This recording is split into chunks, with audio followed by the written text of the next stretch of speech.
Thank you. Hear me all right in the back? Yeah? Okay. Because there was a video last time. Harold gave me this before that video started, and he said, don't turn it on, and especially not when you're in the bathroom. And I was thinking, there's a really good friend that would tell you something like that, right? Not to have the mic on. Anyway, I did come up with a new title. My goal always when I get to this meeting is to kind of present things in a new fashion. I think people have seen me all winter, and then I was basically on the road all month, and this week trying to put this together, and I thought, oh, the hell with it. I just got to pretty much roll more or less with what I've been presenting. I do have some new stuff in here on some of the new types of resistance in water hemp and Palmer amaranth. So I'll cover a couple different things. I sort of get at goals of your weed management program in a little bit of a different angle. Just to kind of let you know where we are with our surveys right now. We still do a survey where we cover 47 to 50 counties and drive a transect and cover a bunch of soybean fields pre-harvest. We did 4,500 fields this year. We're looking for about 5 weeds, rating on a scale of 0 to 3, 0, none of that weed, up to 3, which is kind of a big mess. And you can see our numbers here. We're about 60% of our fields weed free. This number stayed right about in there. So we talk a lot about herbicide resistance and problems, but that, at the end of the season, you can drive down a lot of stretches of road and see a lot of clean soybean fields. That number is 60%. You could probably tack on another 30% of the fields that really only have a few weeds, and then we have a few fields and a few growers that are, I think, the bulk of the issues. Giant ragweed in 20% of the fields still, which that number's been pretty constant, unfortunately. Marestail's actually dropped. So that number was probably 25 to 40% when we first started doing this survey, and now we're down to 15%. I would like to say that that's, of course, all due to our education, our extension education, so we can take credit for that, right? We take some credit. I think, Liberty Link and some other technologies have helped us out, but, one of my philosophies on all these really problematic weeds is there's a learning curve and a different system for each of those, and, you need to move a little bit up the learning curve and things start to get a little bit easier, so we've done that with marestail. Common ragweed in areas, so we have Defiance, Paulding, there's a hotbed of common ragweed up there. It's developed resistance to several herbicides, depends where you survey. This number here, the water hemp, is the concerning one. So if you go back a couple years ago, we really weren't picking up water hemp much randomly in this survey with the exception of a couple counties, and now you see we're up to about 6%. So water hemp is, we'll talk about Palmer here in a second, but Palmer, we've been largely still kind of a success story for us, and water hemp's about ready to blow wide open in places. It's a concern. Our county educators do the same type of survey for us. They hit about 2,800 fields, and what they do is pick a stretch of road and do 100 fields. Now, I accuse them of picking a weedy stretch of road just to mess with me on these numbers, right? I'm not sure they do that, but you can see their numbers are worse. So they're down at 30% of their fields weed-free, giant ragweed 34%, marestail 30%, but their water hemp numbers up at 10%. This is biased a little bit by who participates, so we have more participation from educators in the western, northwestern part of the state, where more of the water hemp is. So you can see, the water hemp getting to be a concern here. Just really quick on where Palmer is. This map's in the fact sheet you can get on our website. It's also in the folder that you get at pesticide recertification. So when you look at the map at the end of 2018, your first reaction is, oh my God, that's Armageddon. Right? We've got Palmer showing up everywhere. And just keep in mind that anytime we get any type of a hit of even a few Palmer plants in any county, it goes on the map and we keep it on there. And some of those have been eradicated. And the way that we look at Palmer still is Palmer is not really moving around the state much. There's a couple small areas where it's moving around a little bit, but we're still largely getting external introductions of Palmer via several different mechanisms. And so what the map really does is show you how often that's happening and how many different places that's happening. And after that, it's really how we react to it. But there's really only a few places where we've had more nasty infestations. I don't have the slide here, but we had 3 fields in August of 2016 that had to be mowed down because of Palmer. Didn't have any of those, I don't think, in 2017 or 18. And some of the more severe areas, we've got a little bit of a start in Mahoning, Columbiana. We've got a couple of dairies on the Madison-Fayette County line, and a couple other places where it got a little bit more of a foothold. But the good news is in some of those places like Preble County, Knox County, where I got a little bit of a start, the local community jumped on that and really said, okay, we're not going to have Palmer here, and really worked on it hard. But what this does is show you how many different ways it's coming in. So it's still coming in. The latest one, I think, this past year was in Hardin County. Palmer seed was a contaminant of purple coneflower seed from North Carolina, right? So it can be a contaminant in crepe and pollinator seed. It's coming on hay from Kansas. And you have to think Kansas is like pigweed heaven, or hell, whichever way you want to look at it. I think it's endemic there. It's not on their noxious weed list because they've had it forever. And that's why some of the seed that's sold here doesn't have to be tagged, even if it comes from there. It's a good time to know where your used equipment's coming from. You know, one of the fields that had to be mowed down was down south of Wilmington, and they tracked that back to a combine that was purchased used locally, but they tracked back that it had come from Georgia. Right, so we're still getting bombarded by a variety of mechanisms, cotton feed products, things like that. If you compare that to water hemp, you know, those numbers basically show, and we know this, that there's enough water hemp in the state. If I showed that same type of map, probably every county would be lit up, just because we always had a little bit of water hemp. It is increasing, and water hemp's to the point now, and you're generally at much more risk of having a water hemp infestation, because there's more in the state. It's kind of starting to show up everywhere, and once you get to that situation, it's just moving the way that weed seed moves, right? Equipment, flood water, birds, however, right? So you're just much more at risk of getting water hemp, and water hemp's really our biggest issue, and is going to be our bigger battle right now, I think. And just kind of keep in mind, you know, I call them the big five: marestail, giant common ragweed, palmer amaranth, water hemp. If you're a weed scientist, these are just really good weeds. You probably don't use that adjective, right? But they are, and not just because they develop resistance. They develop resistance because they have fairly complex biologies, and we have to hit them with herbicide numerous times, and then we don't use a complex enough program necessarily. And so the end result of that is that we tend to get resistance to whatever we use. Having said that, these are species that have a lot of variability, and they have a tendency to develop resistance and multiple resistance, but they have some other characteristics that make them very good weeds. They all tend to have a long period of emergence. You know, I think the answer to when does marestail emerge is yes, right? Emerges essentially all year, right? Giant ragweed, spring through early July. Palmer and water hemp also have, you know, a long season of emergence. They're really well adapted to our current tillage systems, kind of regardless of what the tillage is to some extent. They do have a lot of diversity. They either cross-pollinate, or in the case of palmer amaranth and water hemp, they have separate male and female plants, which gives them a leg up on diversity. Prolific seed production in some cases, very competitive. So, you know, palmer amaranth and giant ragweed, probably closely followed by water hemp, are the three most competitive weeds in soybeans, right? So they just have a lot of things going for them. They're not going anywhere, although they do have an Achilles heel I'll talk about here in a second. I think it was a couple years ago, I was at one meeting and someone said, I'm talking about this, and he said, well, what's the next problem weed we're going to have? And I was thinking, you don't have enough with this list? This isn't enough for you? You don't, right?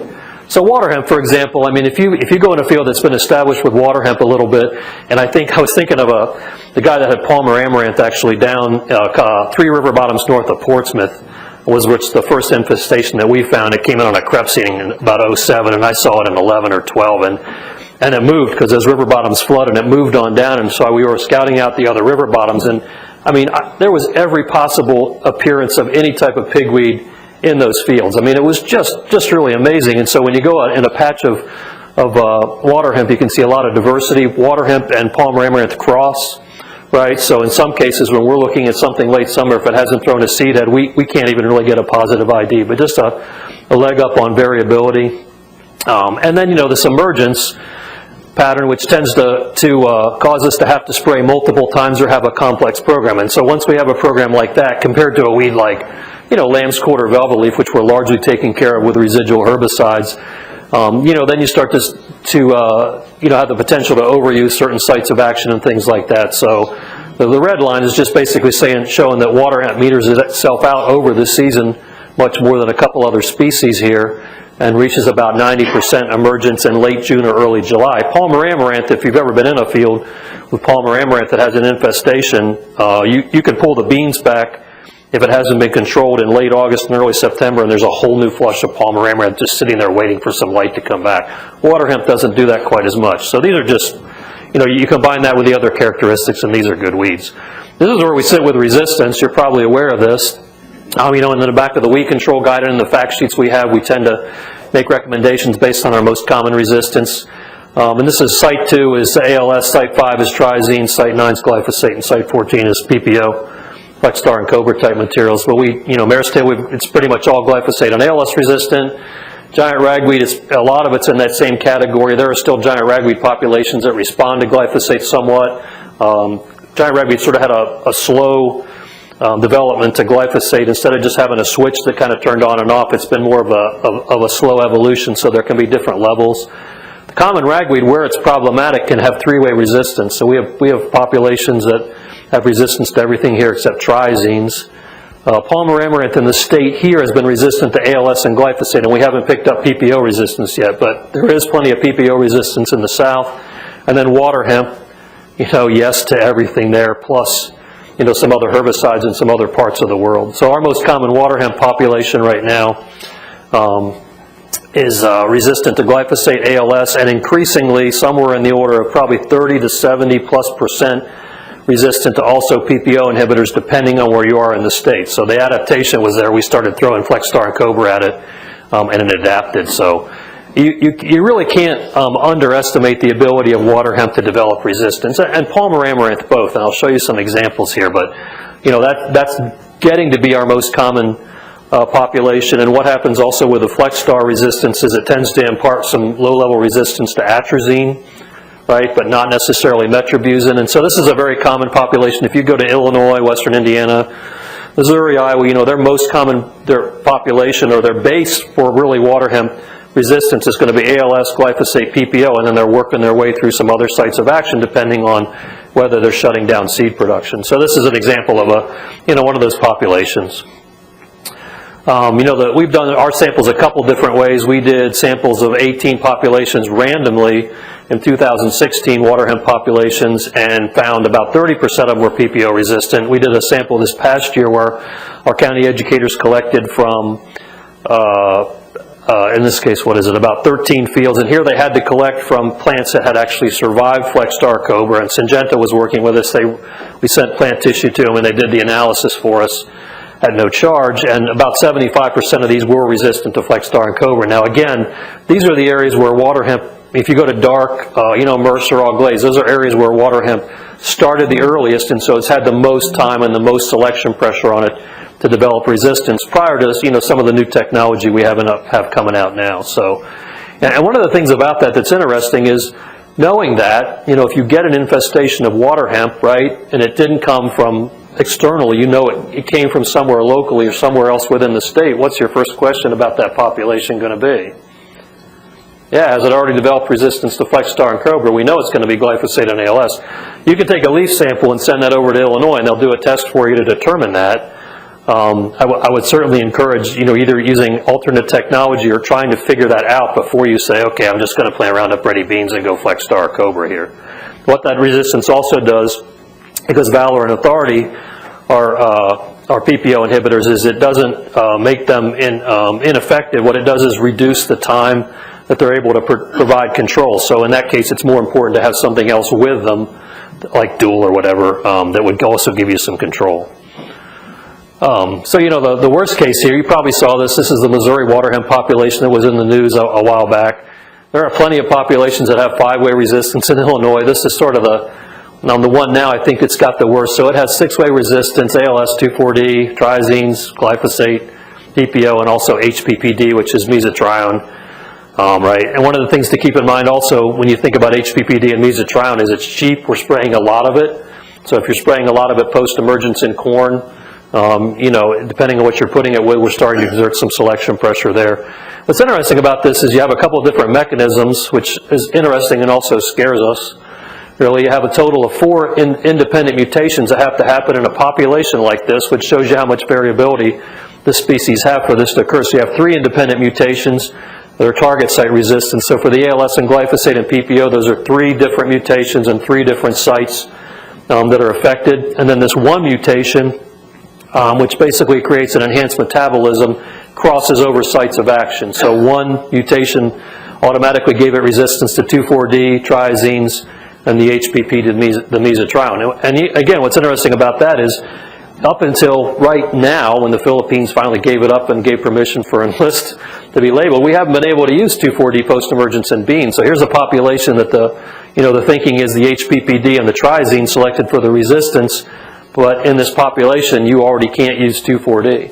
So that technology doesn't help you at that point. Right, so that I think you look at that and you decide. What I decide is, okay, We already have three-way resistance. We're going to start to use other herbicides. And one of the conclusions you start to make about this and the palmer, and really the other weeds to some extent, although it's slower, is okay, regardless of what I use, this weed has the potential to develop resistance to it.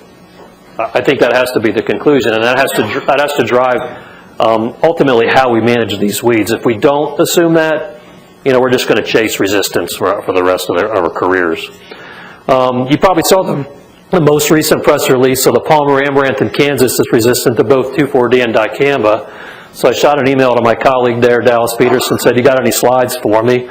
And this is what he gave me. So you've got, essentially what they did is they dug this out of one of their research farms. It was a long-term conservation tillage plot that they found in sorghum, found this population, which I guess would indicate universities are just as bad at resistance management as other people are, right?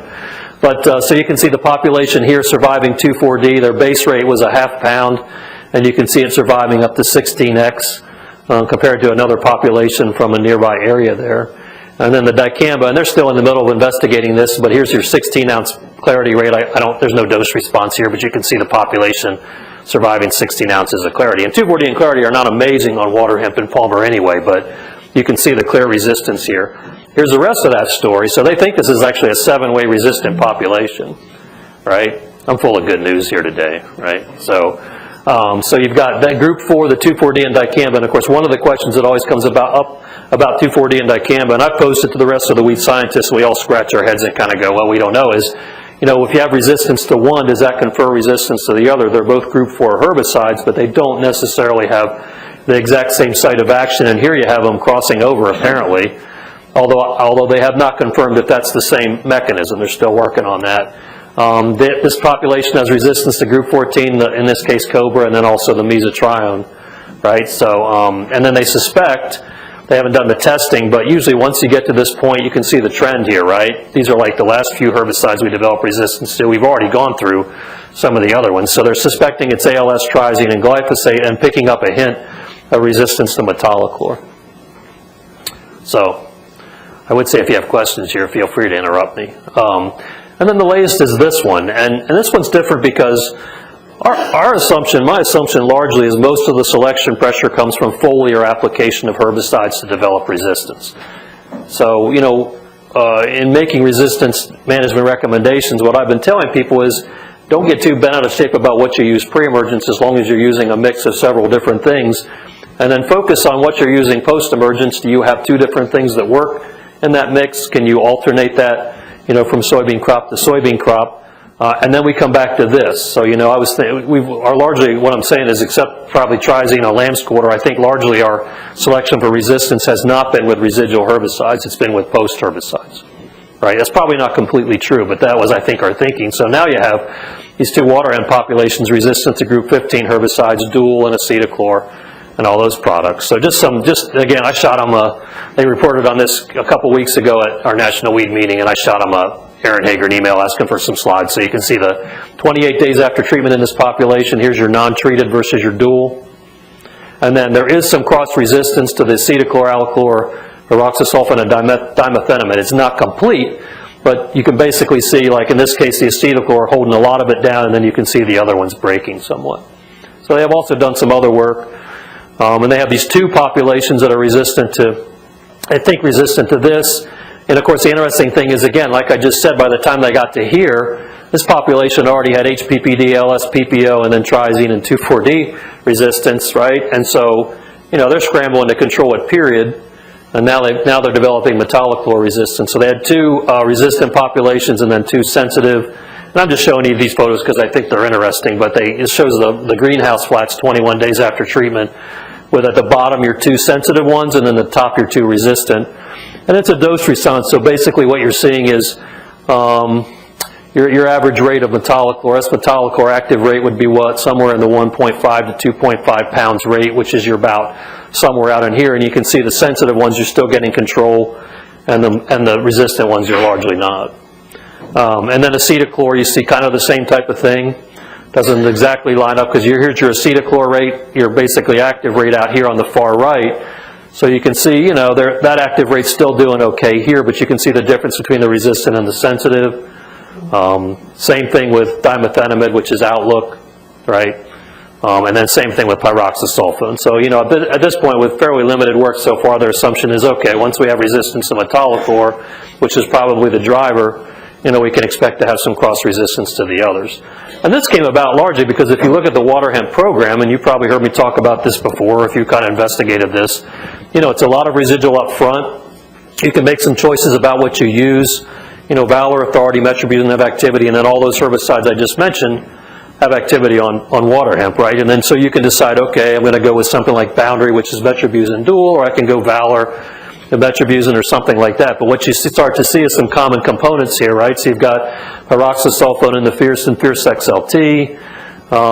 You've got metolachlor in the Boundary. You've got some other products here, right? So you can see some use of those products there. And then the other adaptation for water hemp and palmer, because they come at you so long into the season, is you come back post-emergence and then you add one of those group 15 herbicides.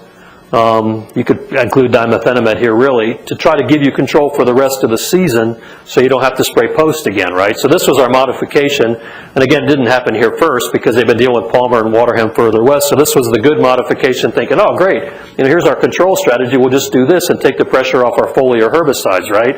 And then what you have is double applications of metolachlor and some of these products in the season. On top of that, right, if you come back with a post with one of these products with it, and then you have some plants that come up later and those go to seed, what's your assumption about at least some of those plants? Right, some resistance. So, you know, you're going to hear me talk about seed a little bit here in a few minutes, and it still comes back to that thing, that same thing. We don't change our management a little bit and take into account seed. I think, you know, the message here is we can't beat it. We can't beat it with herbicides alone. It will adapt, so we're going to have to use everything in the toolbox. And of course, you have a lot of great technology here. You know, we've worn out some of it already.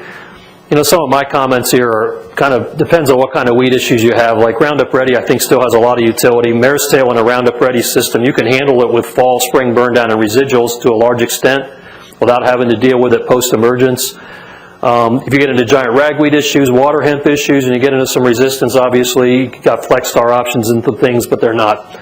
Won't necessarily get you where you need to be. The Liberty Link system, I would say, you know, we finally have enough adoption of Liberty really to take care of some issues. Glufosinate is great on ragweeds. It's got marestail. It's got good activity on the pigweeds. Having said that, I hate to say this, we're starting to cross over into overuse, right? Where we say, okay, that's a good thing. I'm going to use Liberty Link every year. I'm going to spray Liberty post every time I do that for ragweed or whatever, and then you can start to see the selection pressure there. The Roundup Ready Extend system, which, you know, the label changes and things like that didn't solve the basic issue there. We still have an issue with off-target movement that hasn't been resolved. Having said that, it's obviously a good weed control system. The Liberty Link GT27, and there's another article in this week's newsletter about that. We kind of stepped right in a month ago on some legality issues, and it turns out that for most glyphosates right now, you can't actually spray glyphosate on that bean legally. But the bean has resistance to glyphosate, glufosinate, and isoxaflutol, which is Balance.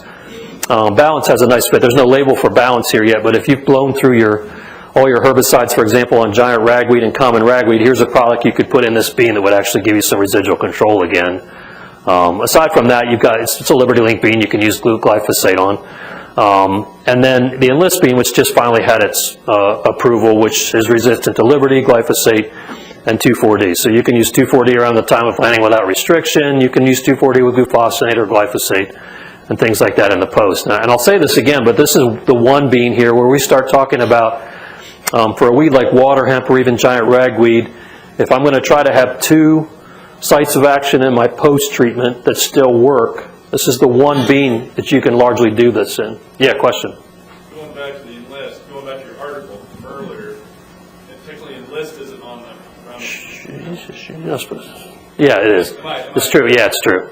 Actually, so the article basically was about wording on labels and things like that, and Enlist would be in that category too, but I'm not stepping in it again. I'm not. I already stepped in it once big time, so we're just going to pretend that that's not the situation, but yeah. Yep. Go ahead, Phil. Yeah, I guess that is the response. You got to Enlist Duo, right? So it will get resolved. For the rest of you, there's a label issue with what products talk about Roundup Ready beans and glyphosates, which wouldn't fit at this point these two. So it will get resolved. I would say ODA is not out to crucify anybody in this situation. That's not their approach. So if you read the article, it kind of explains some of this. So yeah, and you had to bring up the enlist there too. We appreciate that. So actually they get a call from Corteva saying, in the middle of all this, can you just not mention our bean? And I said, yeah, I'll try not to do that. So there you go. They didn't get a hold of you on that, obviously, right? So yeah. Okay. So, you know, that is one of the good things about that, and I'll kind of come back to that, right? So, you know, we talked a lot about resistance management. So, I mean, you know, in terms of site of action, you know, our thing has been use residual herbicides, use a combination of them, try to rotate what you do between corn and beans, right? Try to mix some different things together. And I think, and I took this slide from Aaron Hager, he presented on Waterhemp at Botkins, what, a year and a half ago or whenever, and did a really nice job. And his conclusion is, and I've already said this, is we can't beat it with herbicides alone. So you're looking at some different strategies. One is to just flat out use some other methods to try to reduce the number of weeds we're exposed to herbicides, so that we just flat out spray fewer of them, especially with our post products. But even, you know, take the pressure off our residuals. And then I think this one right here is when you have a weed like this, and you take our normal approach to how we manage weeds in some cases where we say, oh, I got a patch or I got a few, I'm not going to worry about it, I'll deal with it next year, and then I come back and do that, expecting those are resistant and looking at the rate at which it develops multiple resistance. The conclusion really here is you can't afford to let anything reproduce, right? And then part of that, of course, is using a couple different sites of action that still work anytime you can. That's just a mathematical thing, or if you put probability of herbicide A resistant development and probability selection of herbicide B and multiply it, just comes out to you have just less selection, right? So again, if you kind of come back to Waterhemp and look at some of this, and your ability to mix a couple of different things together that work, and just look at that to start with. You know, if you look at the Roundup Ready non-GMO, it's Flexstar Cobra, and it may or may not work. So you got one product that'll work there. In the Liberty system, or in the Liberty Link GT27, you have glufosinate, and then you could put Flexstar Cobra with that. Again, you have the issue of, will that work? The Extend bean will be, I think, right, at some point it'll be dicamba and glufosinate and glyphosate resistant. So in theory you could put dicamba with glufosinate, although we're trying to keep dicamba from moving and we're trying to optimize glufosinate. So I'm not sure exactly how those two work in that mix, right? That I'll be interested to see what actually happens with labeling and the approval list. You know, glufosinate works best actually in 20 gallons, right? Relatively small droplets, things like that.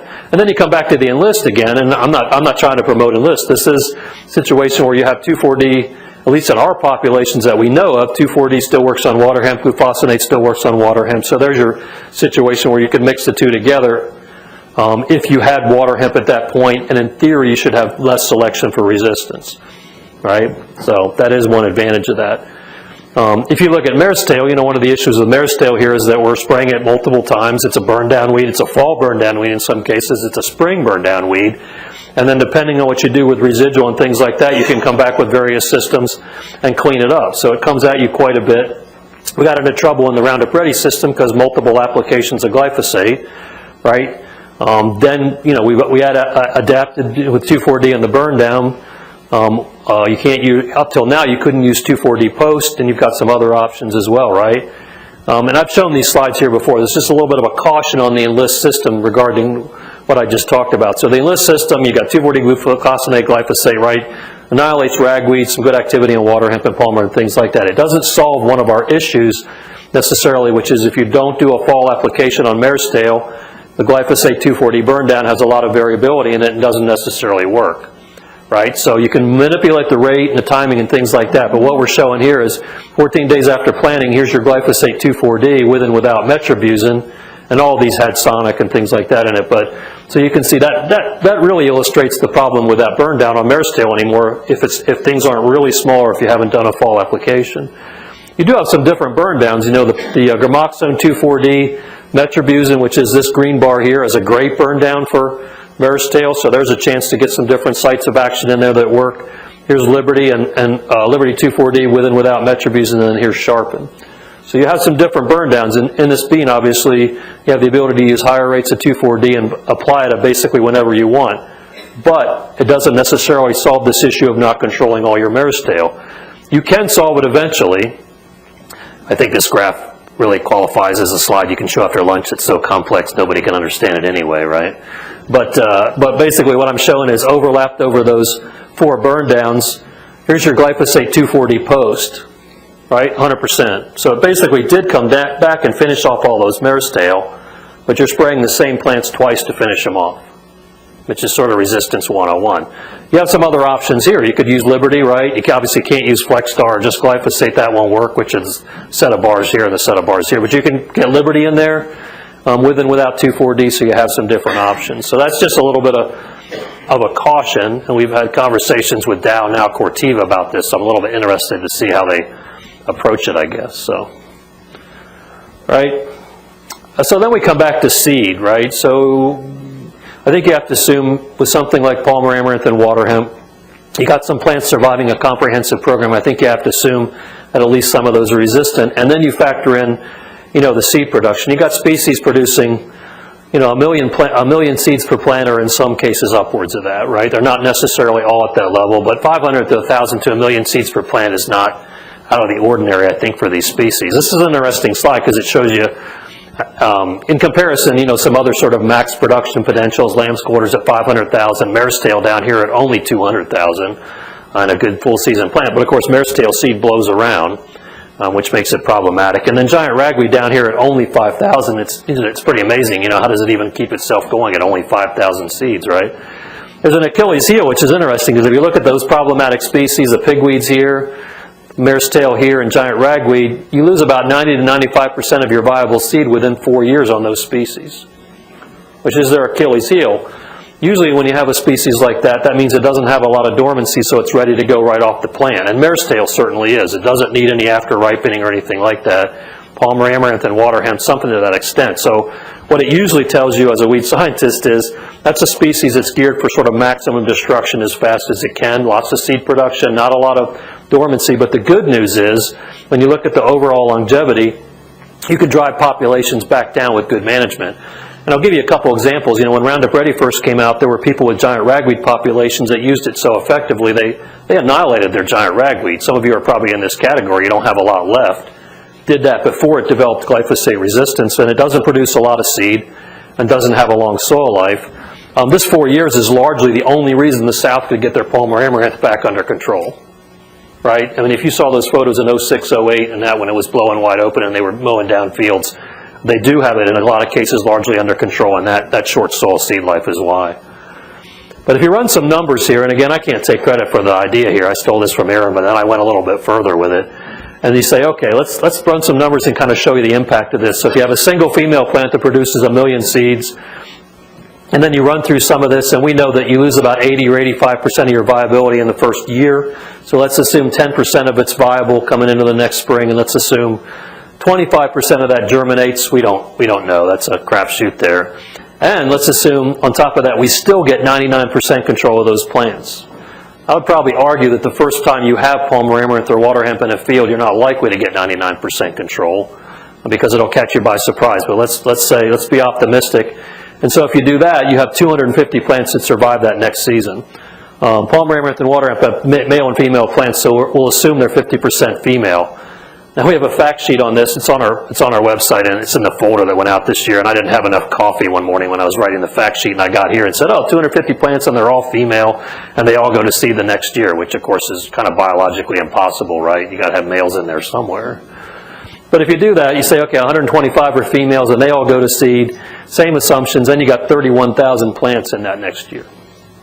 All right. Now I had a little more time one morning. So I ran some other numbers because I got really curious because I was thinking, man, we really haven't talked about this enough. And so if you take that up to the 4th year, you have about 4 million plants from the pigweeds, marestail at 125,000, and then ragweed at that level of control. If you're getting 99% ragweed control, right, it's basically static. It's not increasing. You can look at it a couple of different ways. So here's inserting a year of corn where you get 100% control, and then you let the seed bank go down a little bit more, and you can see in this case at year 4 of beans you're only at 200,000 plants, right? That's sarcasm, right? Only 200,000. And then marestail at 6,300 and giant ragweed is static. This is an interesting number for me for marestail because a couple 100,000 seed, it's difficult to control every last marestail in a field. Even a good control program tends to let some through.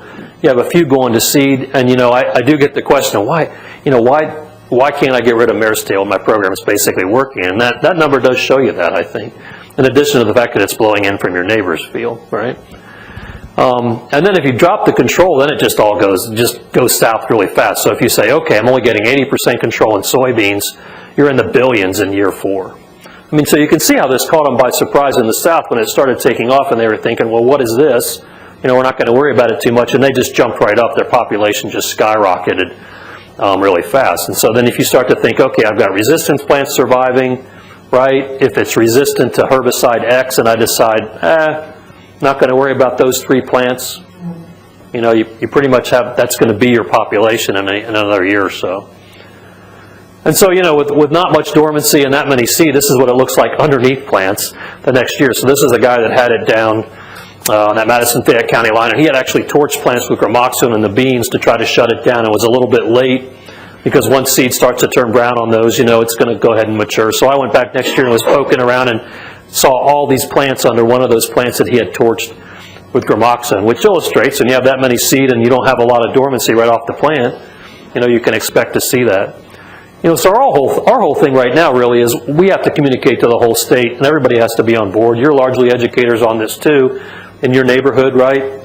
Is we need to think about, we get a few Waterhemp or Palmer here, right? And we need to keep it from going to this. And my vision on this is this involves more late season scouting of soybeans. I think that's probably where we're most likely to pick it up. That when you're on a combine going through corn. So you're looking for external introductions for Palmer, and you're looking for Waterhemp, expecting that it can go here. You know, the way that we do our surveys at the end of the season is we drive by fields, and of course we don't have to see the whole field really to see what's going on, but we use binoculars. It works well. I actually think there's a good role for drones here. I was at a meeting about a month ago, and I think the technology's here, and I think we may try to mess around with this. Somebody will get here where you could actually just have the drone fly the pattern with the right camera, come back, plug that into the computer, and look at the screen, and it would essentially tell you, I think you got a Palmer or a Waterhemp here. There isn't any reason that we can't get there, I think. So it's just a matter of who does it and at what point we do, right?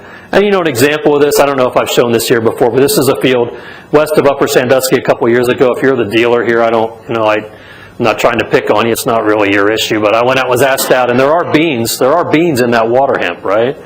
And I was, you know, we're in the field, we're talking about, you know, how this got here, and you know, it was like, we didn't have this last year, or the guy says he didn't have this last year, and of course I was first thinking, yeah, I've heard that a lot in 30 years, but, you know, we're going through that egg-producing area, so we're going through manure, eggshells, fertilizer, no. So we go down to the grower and talk to him, and we go through the same story, and I'm a little bit ashamed to say at that point, I just thought, well, I always wanted to use this line, so I said I think it pretty much had to be aliens with a spreader on the back of their saucer, because there's no other way you could have got this much seed in over one winter, right? Which I always did want to say that, and it stopped the conversation for 30 seconds while they looked at me, right? But when you're 60 years old, you've been doing this for 30 years, you can get away with crap like that, right? So we have this campaign. There's magnets in the back here. And the whole idea of this really is to completely elevate the whole level of discussion and awareness of this so that we're all sort of on the same page. As I said, you're educators on this. Hopefully your dealer is. So, you know, these are great anniversary presents, right? Stick them on the back of every pickup in your neighborhood, things like that. I have more, right? So, you know, this just to elevate the whole thing. Now, I do have another version of this that I like, but we didn't really feel like we should print these up. Right, so... You would argue that maybe you should say no soybean left behind in your neighbor's field, but you know. And we didn't print them up because I haven't been in the dean's office yet in 32 years with them going like this, and I didn't want to be there, right? So, but I do like it. Where was I going with this? So just kind of a couple final things here. Again, you know, we had a regional study that looked at a number of things with pigweed and water hemp, and of course, like I said, one of the advantages here of these two is you do lose about 80 or 85% of your viability in the first year, and you can see it tapers down to about 5% viable seed after 3 years. Anytime you leave seed on the surface, two things happen. One is it'll degrade the fastest, and you'll lose viable seed the fastest on the surface, right, compared to burying it. Usually burying prolongs weed seed life, and you see about a 5% difference here over the course of where's my thing, of 1 year, and then you can see you get to about the same place. The other thing is you will deal with it the fastest. So when you leave it on the surface, you tend to have a higher population than when you bury it. And I've got some numbers to show you that here. So you've got two different things going on there. Marestail, of course, germinates right on the surface. So usually any type of tillage to destroy existing marestail plants and bury seed takes care of it, right? And a lot of times it takes care of it for the season. The one caveat there is if you already have a lot of marestail seed in the upper couple inches of soil and you till it, shallow tillage, you're going to pull some seed up to the surface, right? So tillage is not necessarily a cure-all, but in a lot of cases it takes care of it. You know, part of this project was looking at what happened to pigweed and Palmer amaranth seed if you tilled, different types of tillage. So we had no-till versus a minimum, which was like a do-all spring seed bed tool. Conventional, which was fall chisel followed by that tool, and then a moldboard plow. And you can see when you moldboard plow on the far right here, you kind of flip things. You can't do it perfectly, but you flip a lot of the seed down below 2 inches. These are small seeded species. They won't come up from net deep, right? They need to be up pretty close to the surface.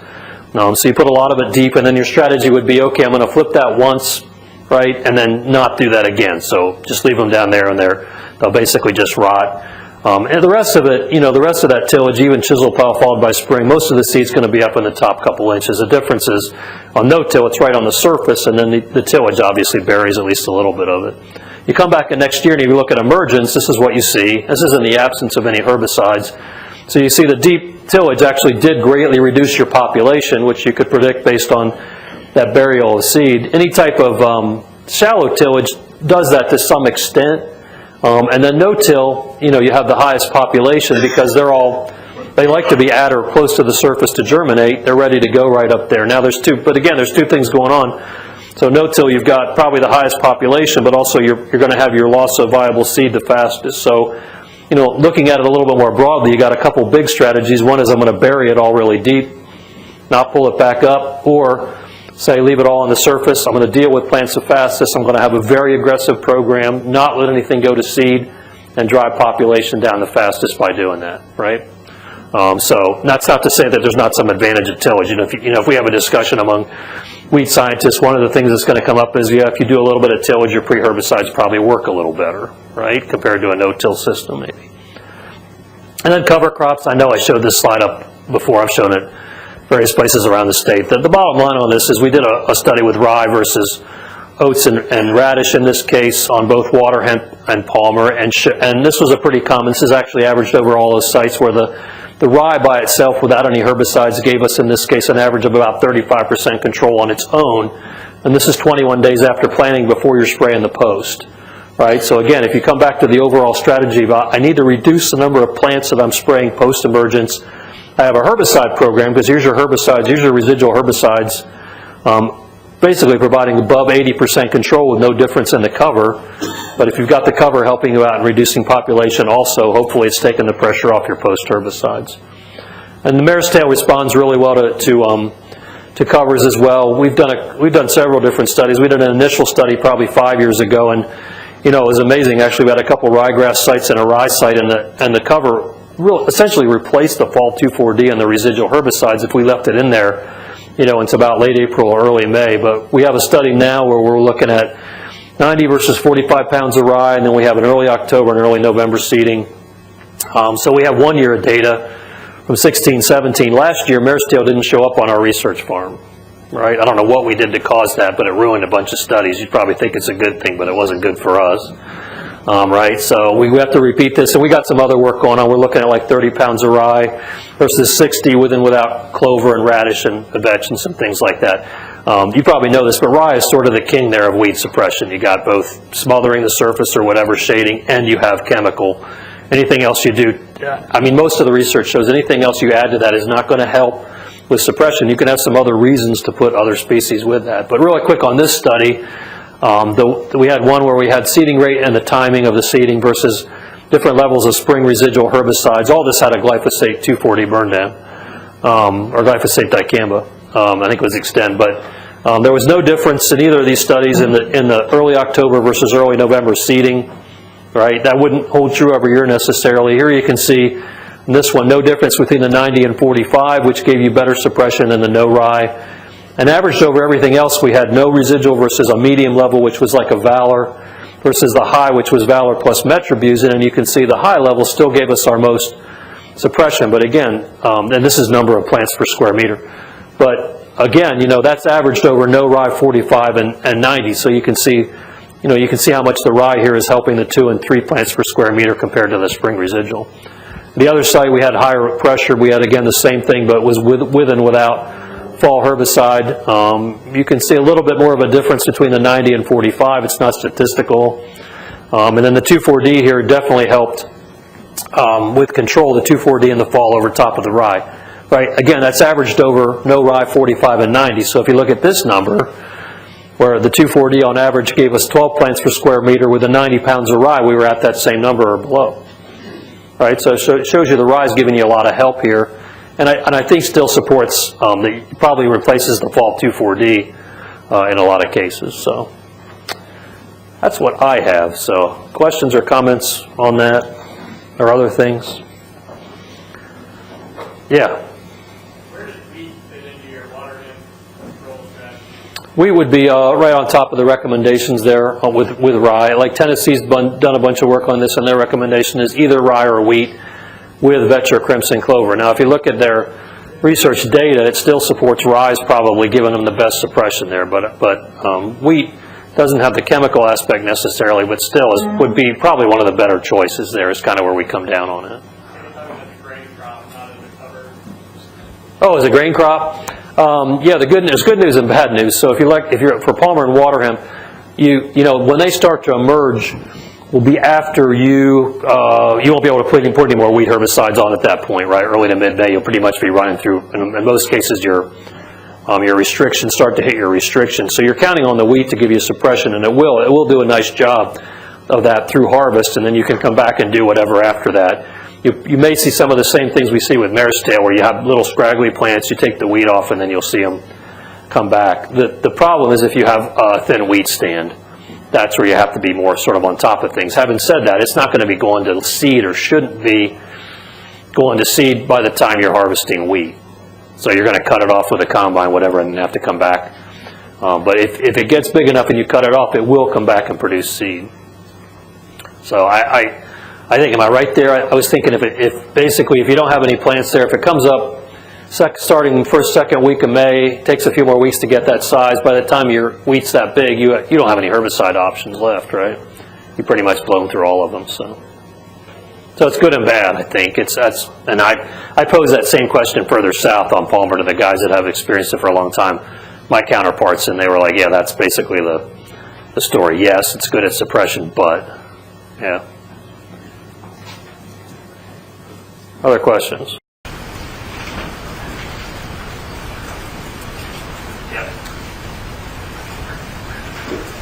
Give us a little bit of your foresight, sure about if something what you're talking about does not work. What are our options? Yeah, the question is, my crystal ball, if we start, I think your question is if we exhaust some of our current options, what would we have? I don't know. If you really look at, like FMC's been, I don't know why they want to talk about it this 7 years in advance or whatever, is talking about a new herbicide, and I think it's not any different site of action than what we already have. So anytime that I've seen an introduction of a new product, it's the same site of action, whether, that doesn't mean it won't control necessarily a species. I think you've heard me say this before, but there's very few active screening programs in the world. They've screened literally millions of products. They're looking for a new site of action, and it's just really difficult, is that side of it. And so, we kind of look at the technology like if you can put balance in the bean, you think, okay, that's a good thing, except then we have to figure out, we're using a lot of mesotrione in corn, so where are you going to start to cut back? Right, they're both group 27. So you have a bunch of options, you just have to figure out, let me back up. The good news is you have a bunch of options that with, I think, some of the other management, like shutting down seed and things like that, you can rotate those and make those last a long time. I think that's the good news. If I look further down, I don't see anything new and different coming that would be a new site of action that would, hey, there you go. 2 years of corn and then going to bean, would that be a problem? Would that? Yeah. The comment was 2 years of corn and going to beans. So you have just generally a broader array of options in corn that still work for water hemp. in Palmer, and then you can do things like put atrazine with, something post to give you some residual. So yes, it's generally easier to manage in corn. So everybody agrees on that, right? And that does take the pressure off your soybean herbicides somewhat. The one thing about corn is it hides late plants. So that is your one. Now, having said that, when we scout bean fields that have had a good residual on them, it's difficult even through the end of August into early September to find water hemp and Palmer that have seed in a lot of cases, because they don't come. Those are the plants that came up late, and you would have the same thing in corn, right? And you've got a strong dose of residual there in your post. So, but that's corn's the better crop, but that's your one thing. Just watching. So I have made the recommendation both ways. I said, okay, no, in a problem situation, plant Liberty Link beans, go ahead and do whatever you need to, and then knowing that you lose 80 to 85% of your viable seed the first year, don't let anything go to seed there, and then go to corn. You could make the same argument, go to 2 years of corn and come back to beans and take the pressure off your bean herbicides. You could go either way. Yeah. Do you have something, Phil? Change the subject a little bit on the honeyvine milk. Honeyvine milkweed and corn? Well, I mean, the problem with that weed is it's late, right? Is a lot of the issue with it. So, what have you tried? Just about everything.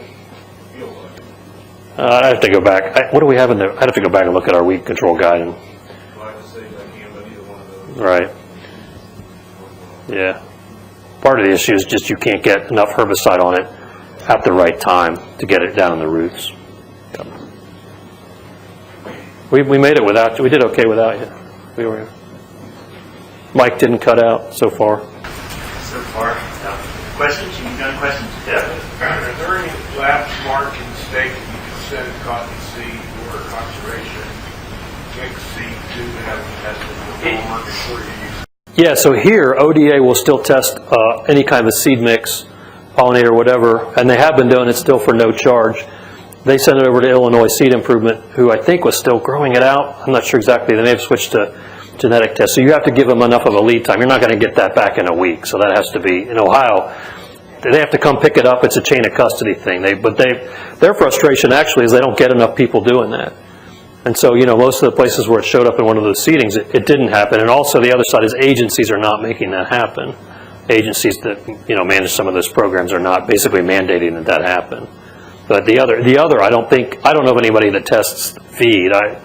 But you could find a lab or a place that would probably do it. So we don't have one that I know of. But you have ground in Ohio, though. You're not an Ohio taxpayer, right? So, okay. I don't know if Penn State does it or Pennsylvania does anything like that.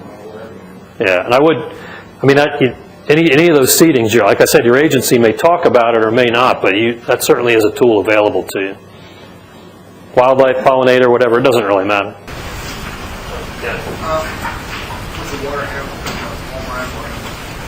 what about field or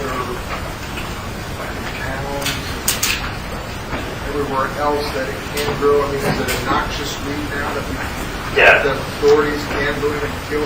Yeah, and I had the slide. I took it out for this just for sake of time. So waterhemp and Palmer are both on the noxious weed list. Waterhemp was added, which means it's supposed to be controlled and not allowed to go to seed. It doesn't matter if you're a farmer or a utility or a municipality or a highway department. That applies to everyone. And I would encourage you to think of it as a tool at your disposal. It has been used twice in the state for Palmer amaranth. And the way that works is you have to contact the trustees in writing.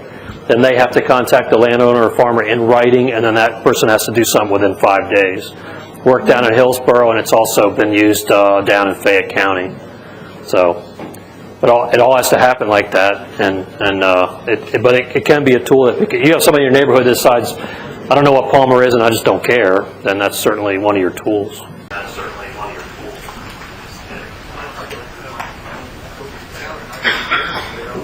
Right. Well, and marestail's on the noxious weed list too, but I mean, right? One of the interesting things about that, sort of relative to that, is in those two situations, trustees get backup from the assistant prosecutor, and then somebody has to make a decision as to whether the person who has the field has done enough to take care of it. And so when you have an infestation, you have a bunch of stuff in the, like next to the road typically, or next to a fence row, and then isolated plants. And you can't make somebody mow down their whole field to get every last palm or water hemp. I mean, like I said, marestail's on that list. We wouldn't have a soybean field left in the state, right? But you know, the interesting thing about that for us is I had to make the call in Hillsborough. Like the assistant prosecutor said, okay, tell me if we've done enough here, which is sort of not something I've had to do, and our county educator had to do it in Fayette. So, but it does work. It can work. So that's the good news. All right, I would also leave you with, you know, any questions about palm or water hemp. Anytime you ever need any help with ID, you can get us photos or whatever. Go through your county educator. Don't ever let your questions about those two weeds go unanswered. Just make sure you get the help that you need from us. We'll do everything except come out and pull plants. And if you feed us and give us beer, you know, we might do it then too. You never know. So, thank you. Thanks, Mark.